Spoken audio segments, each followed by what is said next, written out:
Okay, we'll get going. And anyone who joins late, that's absolutely fine. So thank you very much for joining us this morning for today's webinar, where I'm going to be making the case for information management. For those of you who don't know me, my name's John Adams. I'm head of product here at Glider, and it's my role in the business to make sure our software, Glider BIM, is the right software for our customers and our users.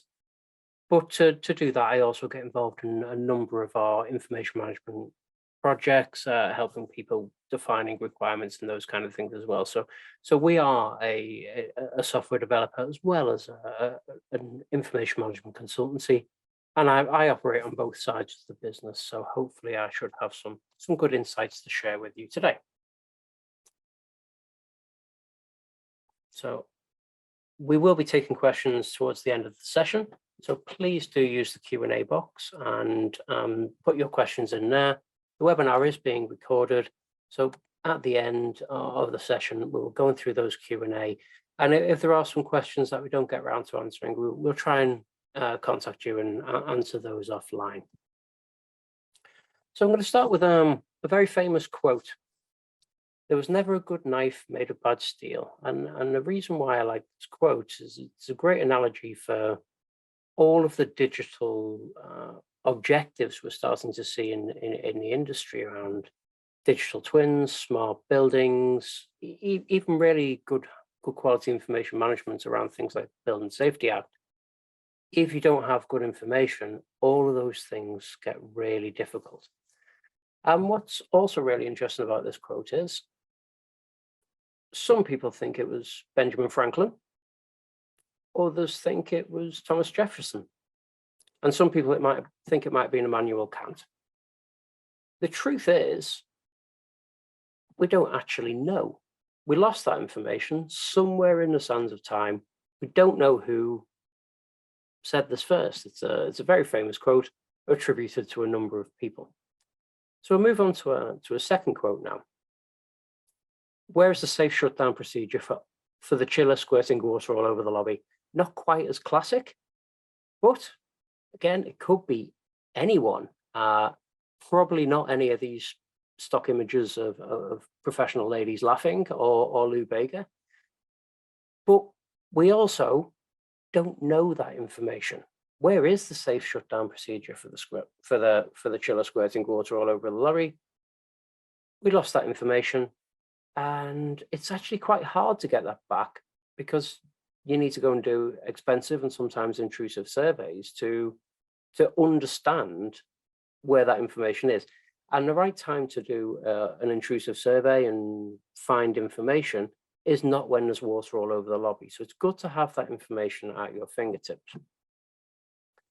So many people, when they first start talking to us on projects around information management and their challenges and needs, there's the assumption that technology can just solve this kind of thing for us and make it easy straight out of the blocks.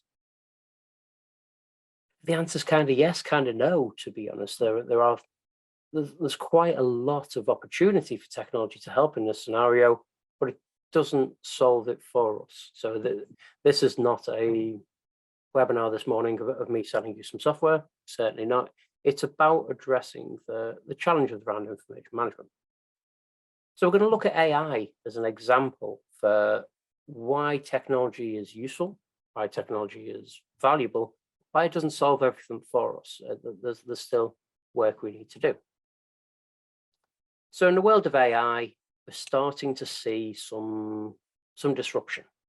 Disruption is often seen as a good word, bad word, depending whether you're the disruptor or the disrupted.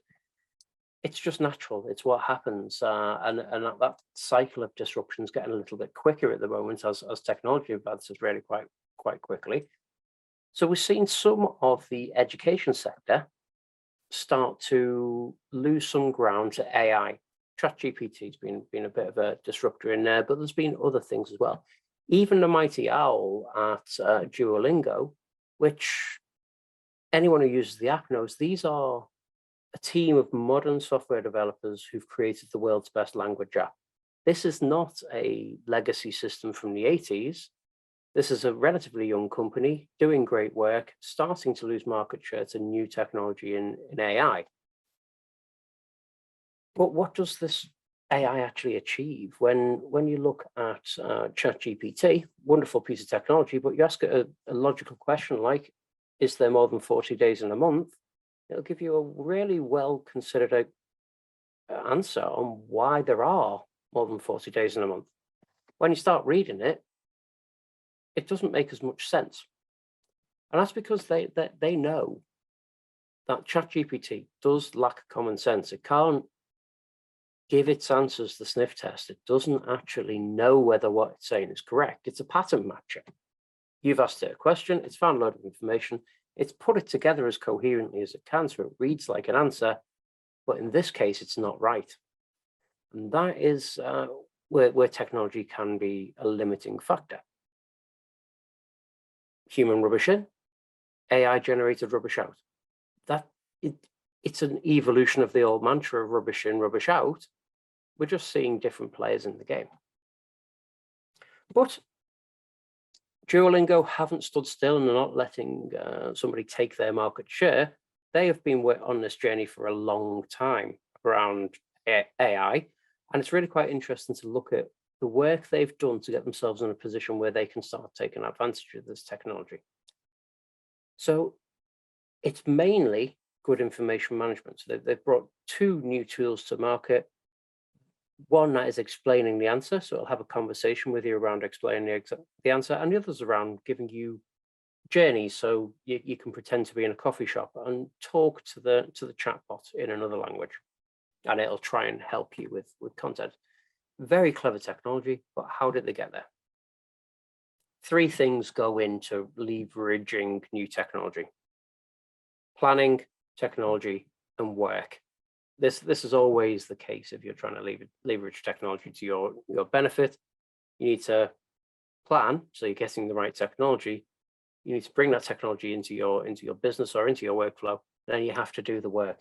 And sometimes a lot of that work comes before the software becomes live or the hardware becomes live. So what did it look like for this Duolingo journey? They worked with the OpenAI team, and ChatGPT-4 is actually one of the engines that they use.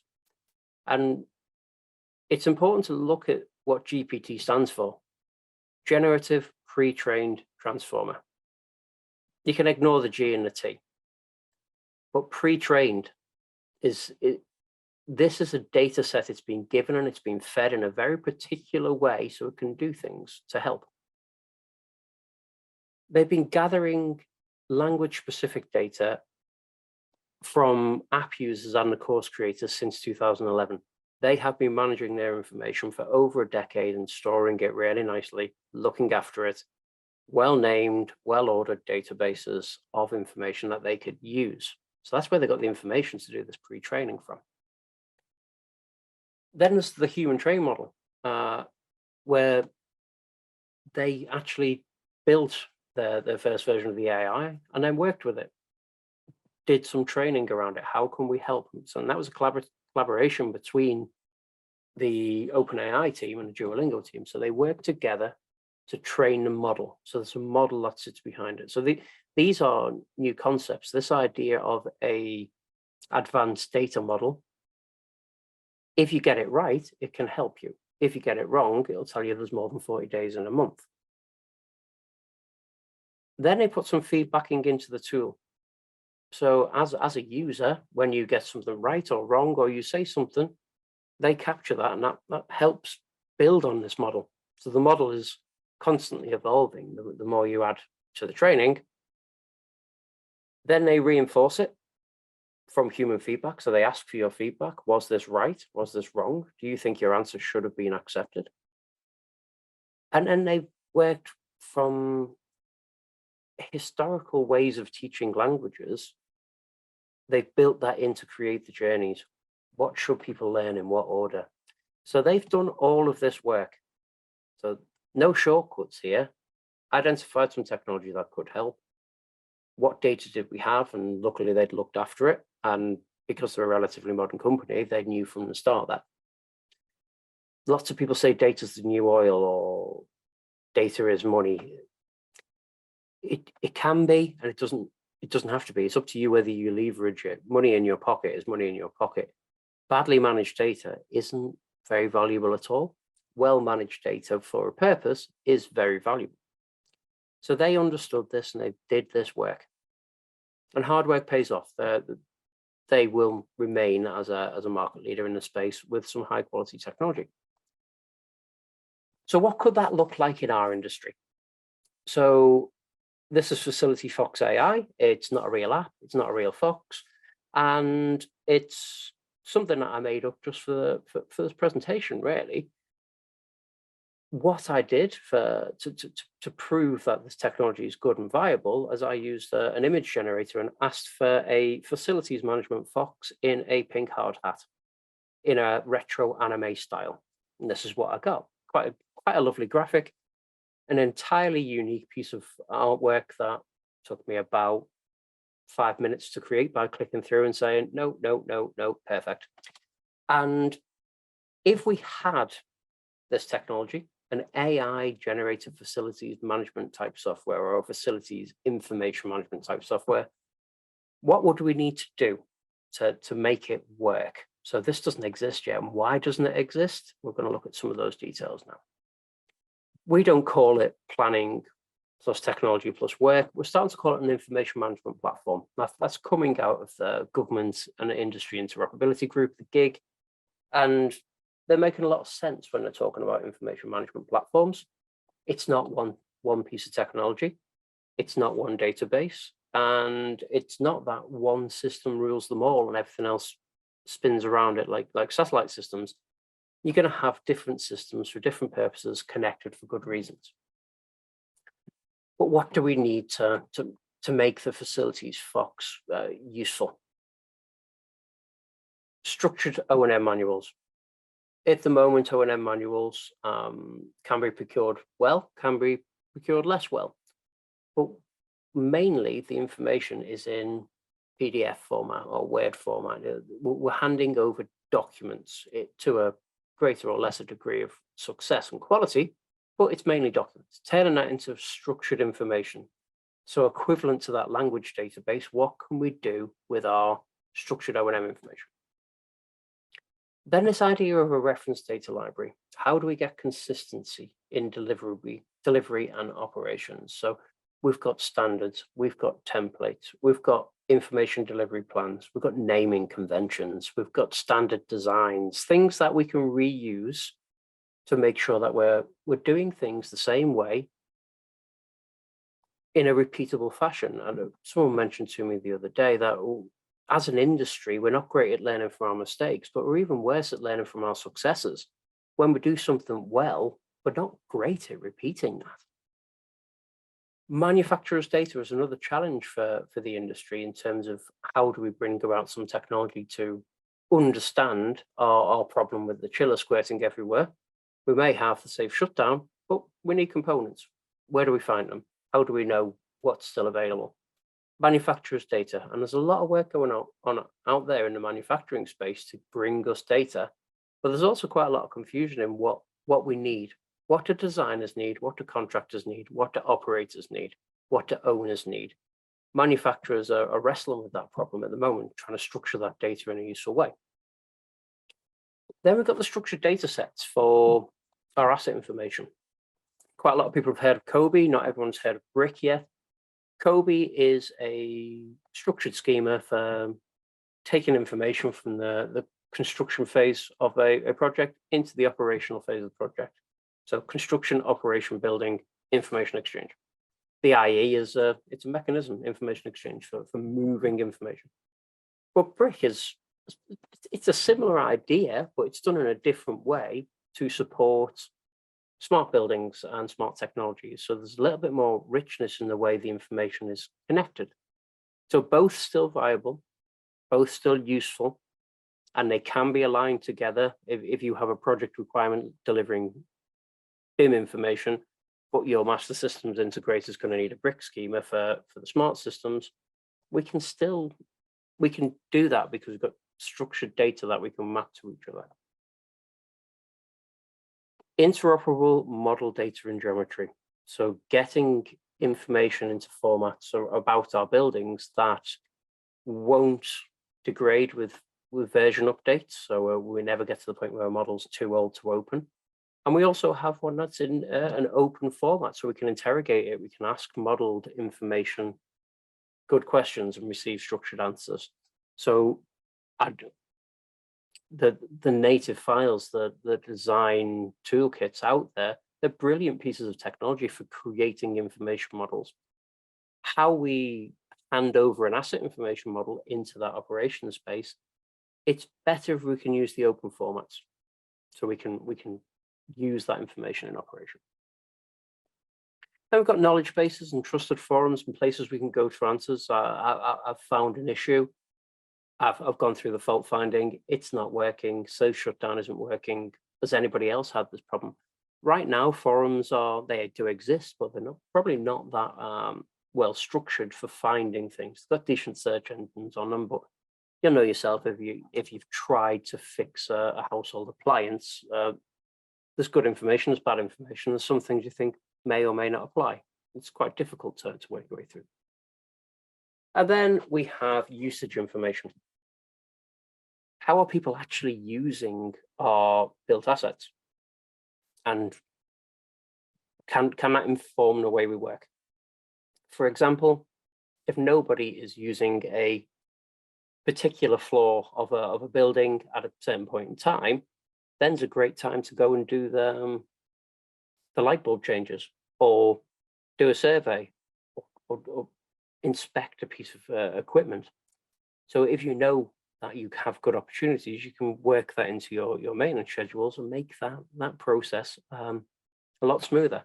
But as you can see, a lot of this is just information management. We haven't got this AI-powered app because we haven't really mastered our information management yet. Some things were better than others. I don't think we're perfect at any of these things yet. And we're probably not here to debate the semantics of how many stars I've given each of these. It's about, are we going the right direction to support the adoption of new technologies and new processes, smart buildings, digital twins, new apps for planning, maintenance, and those kind of things. We could really get into a debate about all of these things, and we should. But the really important thing is that this information, we haven't done a great job of structuring it just yet. Okay. So we've got an old map. This presentation was first given at DCW, and this is the area where the Excel where this presentation took place, and it's a good example of the journey that we can go on with information management. So we have this old OS map from 1805 looking at this area, and anyone who knows this area of London knows it's very, very built up these days. But what it shows is there's opportunity for development, and you don't have to do it in any specific order. If we get our information right, we could start with something like the Building Safety Act compliance, if that's something, especially if you're working in the realm of higher risk buildings. Building safety is a great place to start with information management. You can set up some patterns, you can set up some technologies, you can set up some processes. Then you could move on to preventative maintenance, because this is something that everybody does when they're operating a building, but you could do this the other way around. Data-driven estate planning. Do we have the right buildings? Do we need more buildings? Do we need to rationalize? Do we need to do some refurbishment? Getting some data, some usage data, some historical maintenance information into that process, so you can choose the right projects at the right time, so we can get away from who shouts loudest wins a little into a data-driven estate planning mode. Smart buildings. We're working on some smart buildings. There's some wonderful smart buildings being created. I've been working with the team at Kier and Hawley and Scantech to create an overlay to the plan of works that helps people make good decisions about bringing smart buildings to fruition without missing those opportunities earlier in the process. But some people haven't built any smart buildings yet, but they're starting to see smart components trickle in, because that's the one that's on the shelf now. Some of the components are IoT connected or connected in another way, whether you like it or not. How do you deal with this digital encroachment into your planning and get benefit from it? So good information management helps with the smart building journey. AI is an interesting area. Have you got problems it can solve? If you have got problems AI can solve or help solve, you're not going to solve it without information. So getting the information management right really does matter. Machine learning. Machine learning and AI get lumped in together quite often, but these are two very different technologies. Machine learning can create a way of doing a piece of work many, many times over in a very structured way that saves you lots of time. Where we're looking at a project at the moment where we're taking millions of documents, applying machine learning to find out who created them and give them a new file name. That could take years of somebody sitting and opening documents and having a look, but the machine learning can go through this process for us, identify areas where they're confident, where the machine's confident that it knows what's going on, identify areas where it doesn't know what's going on at all, and identify that middle ground. And that middle ground is the really interesting one, where the machine model says, we think that the new file name for this should be X. Can you check our work, please? And then you can check the work and you can start to really inform the model. So train the model, that pre-training idea, train the machine to next time it encounters a similar certificate, it knows where to look for the title. What is a date? What is a logo? Those kind of things. Then we can look as broadly as the National Digital Twin Programme. It sounds like a ginormous experiment, but it's not really. It's looking at taking information from things like the Credo demonstrator and saying, are we climate resilient for our energy generation? And when you move beyond that idea of resilience in the system, and we start adding buildings and we start adding cities into it, we're creating a more useful model of how the industry can use data to produce better built environments and places and better functioning cities. So there's quite a lot of scope in a national digital twin, but if you don't have structured data and you don't have smart buildings and those kind of things, it's probably something that's years away, and that's fine. So all of these things can be done in any order, or frankly, do something else once you've structured your data. These are just some ideas that you could go on as your roadmap, your journey through better information management. So how do we actually go from where you are now, where you're working really hard to extract reports and deliver maintenance and hand over projects, to really, really ridiculously good looking information? This is too much to clear in one hurdle. So we need to break it down. We just take these tasks out one at a time. What are our challenges? Our challenges are around document naming or document access. It could be that we don't collect good data, or we collect data and we're not able to validate and verify that it's what we asked for. So identifying those challenges is one of the really big things that you can do to help. So what we like to talk about, and we've been talking about this this journey for a little while now, building an information value chain. But the more conversations we have with people, the more we learn as well. So I'd like to talk about some of those learnings and experiences we've had in the form of this information value chain. So definition and communication. So getting your information requirements right is challenging, and it's a cross-business activity. What information do people actually need? What can I get? Is it the same document for all of your types of projects and modes of working? Probably not. There's possibly a few different types of information requirement you can create. And there's certainly that break down from the UK BIM framework approach of having organizational information requirements. What does the business need?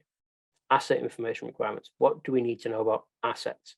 And exchange information requirements. When we're working with you, what do we expect to see and when? And how do we want it? So that definition is something that's really worth going back to. Even if you have information requirements, are they what you need? Has the groundwork been done within the business to really get them to the point where we're asking information we can use, we're asking for information that we're going to use, and when we do get it, we understand how we're going to check it. So that's the next phase, collection and verification. If you are bringing in more information through information management, or you're providing more information through information management, how do you make sure it's right? And how do you make sure it's secure? You need to put it in places that will allow the right level of access and have the tools to make sure it's the correct information. So this is somewhere that GliderBIM excels. So if you don't know much about GliderBIM, that's a conversation for another day. I'm very keen to talk to people about that, but we'll certainly park that. But that idea of putting information into your systems, structuring it so you can reuse it and looking after it, there's lessons to be learned from that Duolingo journey, certainly. And there's also the flip side of that, the increased risk. Anything you do to add information, more systems, that creates a broader perimeter, a digital perimeter around your business. So you've got to do this in the right way. So work with secure partners. Part of those processes for onboarding technologies, make sure they've got the right accreditations in place. Make sure they have ISO 27001 and their business is secure, because software is only as secure as the business that creates it. So homebrew apps, knocking things up, it's fine if it's your information and it never leaves your network and your network secure. But if you are tinkering with quite a lot of things, make sure you're being careful when you are doing this. Then connect and share. You've got your information into your systems. How do you really leverage it and make value from there? So connecting common data environments to CAFMs is one that we often talk about, because somebody performing a work order that's been issued to them through the facilities management software needs access to the plans, the O&M information, perhaps the model to help them navigate where they're going. Getting that information into other people's hands so they can use it through connected systems, that's part of the information management platform approach. What do we do to really maximize the benefit of having more than one system that controls information? What's key about this approach, connecting and sharing? You want to make sure you've got a master system of record for each type of information identified. My documents are mastered here, even though they may appear elsewhere. This one is the trusted version. My model data lives here. My financial data lives here. All of these systems may talk, but be clear about what is the master. Once you have a connected information management platform, you can start analyzing that information. Are we getting value from our contracts? Are certain components from certain manufacturers breaking down more often in certain regions of our estate? Do we have better performing teams than others? Why? Now, there's a lot that can be gained from understanding the information coming in from projects and then what is done with it in the operational phase. So do that work, evaluate. There's a lot of tools out there, analysis tools out there. Power BI is a very popular one. We use it ourselves quite a lot. It's a great bit of kit, but there are others that you can use to look at the data and prepare insights you probably couldn't have gotten at before. And then take some action. That action might be update your documents because you missed a requirement, or you get a load of information that you never needed. Or it could be that the information is telling you that you're heating a load of hot water when nobody's using it, or that your underfloor heating and your automatic opening windows are fighting with each other. Or there's parts of your estate that nobody uses on a Friday. Just turn the lights off. There's quite a lot of things you can do. The actions you can take based on the information about the built estate, it's almost endless. There's so many opportunities here. So this does go back to your business challenges. What are the challenges in your business that are costing you money? Are we resurveying too often? Are our electricity bills too high? Are we heating empty spaces to a point where they're too hot and nobody goes in them because they're too hot? There's quite a lot you can do with your information if you've looked after it, you've crafted it, and you've put it in a position where you can analyze it and take those actions. But of course, always keep security at the heart of that. So there's some good guidance. I pointed in the direction of the information management platform. Good document to go and read here by the gig. I think that's well worth looking at. And there's a lot of information around the security aspects as well. And this is a good link to go and have a look at in terms of understanding the risks and the challenges around increasing the level of information and collaboration within your projects and your estate.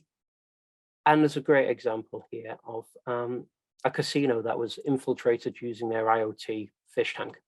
Somebody got into the fish tank, hacked in, got their way into the network. From the network, they managed to download the information about the high rollers in the casino, and they got to some pretty sensitive information, and nobody knew how until somebody was checking the systems and said, "Oh, that's quite a chatty fish tank you've got there," and then it got found out. So there was this exfiltration of information through what would seem like a very run-of-the-mill asset in the reception of a casino lobby. These are the kind of things that you need to consider when you're onboarding smart technologies, when you're bringing in new solutions. Make sure they're secure. So this was the quote I mentioned earlier: information is the oil of the 21st century, and analytics is the combustion engine. So looking at your data is the way to make use of your information. So please do have a look at your business and see what you can do with that information value chain. Do you need to go back to the requirements, or are you in a position where you're collecting information but you're not exploiting it yet and making all of that value out of it yet? So there are certainly opportunities. And another great quote that I like: "Blessed are the geeks, for they shall inherit the earth." So if you do have geeks in your business and you have people who can help you with that information value chain journey, creating information, getting value from information, do look after them. They're quite a commodity at the moment. So I'm going to go into the questions, and I do believe we have one question so far. So there's a question here about usage information. Does Soft FM get the right spotlight on this? Often the cleaning operative is best placed to know the usage info. How would we best fold them into this model? Okay, this is a really interesting question. We've been looking at Soft FM recently with a customer, and this is one of the things that has been not ignored but not acknowledged as something that we put information requirements in place for. In the whole UK BIM journey, we kind of focused on what can projects do to mobilize operation, rather than what can we do in operation to gather good information and create value from that information and make changes. So if we do have people out in the field doing things that aren't maintenance in the plant room, they're performing operations on your estate, they're doing work, cooking meals, booking rooms, making sure that the estate runs properly and the activities that it was built for are actually being done properly. These people know a lot about how the estate's running or where it's not running very well. So that is information we can extract from those people. It does require going back to the EIR, writing some new requirements and saying, this applies to your contract too. You work on our estate, you create lots of information. Historically, we've kind of just leaned on performance and said, yeah, looks like you're doing it, so that's okay. But can we get performance metrics out of them to say, yes, this is going well? And also, can we get information around the obstacles, the hurdles, the things that were causing the trouble, where we may need to update the estate to support their operations a lot better. I think the question, can't see who it was from. I'll just have a look on my other screen. Oh, it was from Taff. Hello, Taff. How are you? So yes, this is a really interesting area that people are just starting to get into now. How do we bring in the operations into our information management plans, into our information management platform? And this is part of the information platform theory. We do have operational systems. There are tools that are being used by both soft and hard FM contractors, and their data has quite often been their own and kept in their cabinet, and the only thing that transfers back into the people who own the estate are reports that say, yes, we're doing okay, just to make sure the contract works. I think we can do better in that regard. Okay, so there's no more questions in the panel. Feel free to pop some in, but we've got a few more minutes left to have a conversation. If not, I can fill some of the time talking about some of the projects that we're working on at the moment.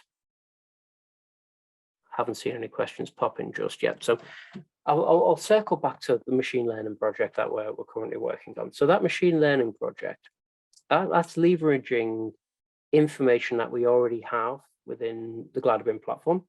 So, and it's from legacy estate, so we have a big pile of old documents.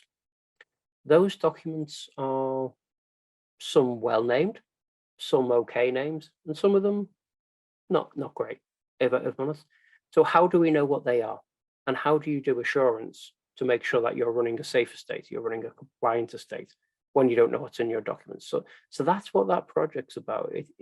It's not about generating new insight yet. It's about understanding, what do we own, what do we not own, and what do we need to do about it. So that's a fascinating project that we're currently working on.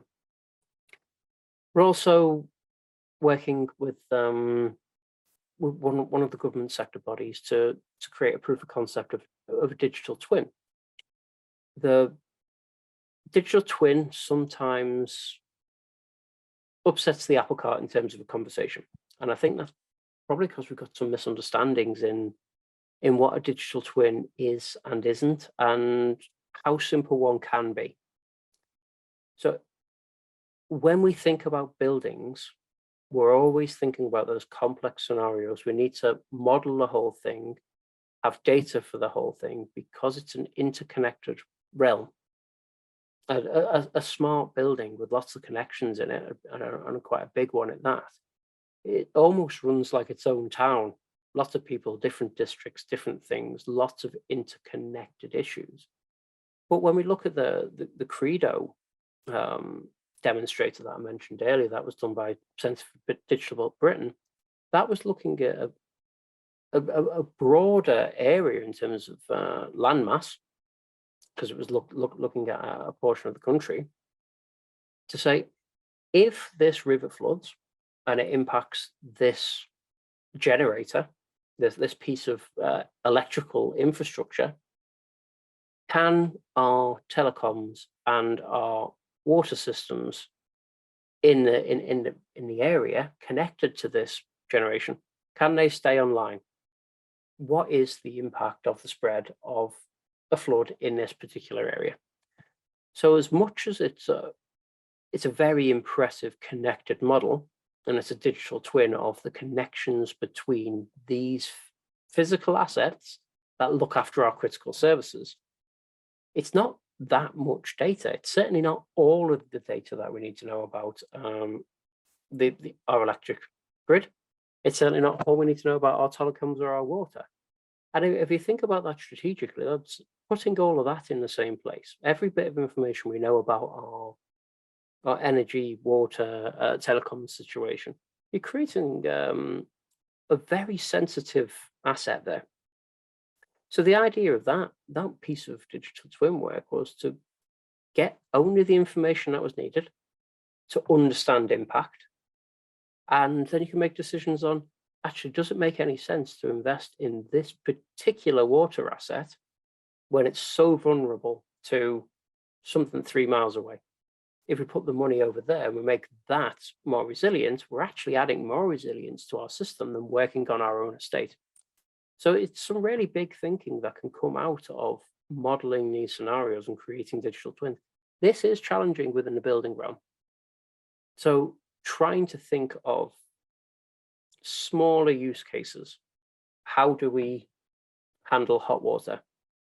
How do we handle access? How do we handle desk allocation?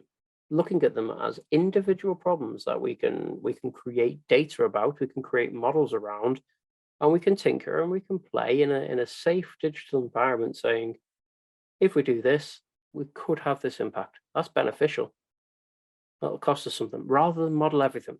And there are projects out there that are trying to model everything, and it's going to be a few years before we see the benefits of those projects, and they're very ambitious and frankly very cool if you're a data geek like me. But you don't have to go to those extremes. All right. So hopefully that was a good way to spend 45 minutes. I'm really passionate about information management because I think it unlocks so much value for us for the future, not just in the built estate, but from a national program level and on a social level as well. Can we make our towns, cities, infrastructure run better with better information? So this is a very exciting arena that often gets kicked off to the side because there's something new and shiny. The new and the shiny nearly always depends on good information, managed well, managed securely, and shared and connected with the right people. So if you do have any feedback from today's webinar or you want to get in touch, here are the details. I'll leave them on the screen. Thank you very much for joining us. It was a pleasure talking to you all.